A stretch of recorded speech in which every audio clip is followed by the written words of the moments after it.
अखेर राज्यातील चक्क 2 लाख अंगणवाडी कर्मचाऱ्यांना थकीत मानधन अदा.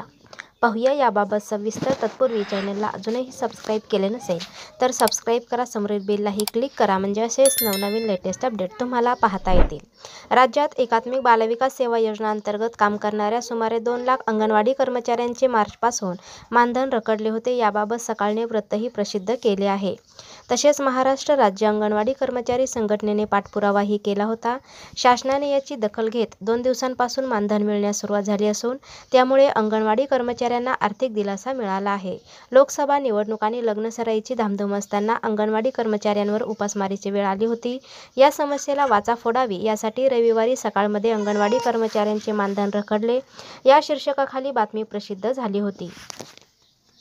त्याचबरोबर मार्च 2024 पासूनचे रखडलेले मानधन अंगणवाडी कर्मचाऱ्यांना तात्काळ अदा करावे अशी मागणी महाराष्ट्र राज्य अंगणवाडी कर्मचारी संघटनेने गेल्या आठवड्यात शासनाकडे केली होती. या मागणीची दखल घेत 2 दिवसांपासून मानधन मिळण्यास सुरुवात झाली असून त्यामुळे अंगणवाडी कर्मचाऱ्यांना आर्थिक दिलासा मिळाला आहे. संघटनेने दिलेल्या पाठपुराव्याला यश आल्याचे राज्य कार्याध्यक्ष रामकृष्ण बी. पाटील यांनी कळवले आहे.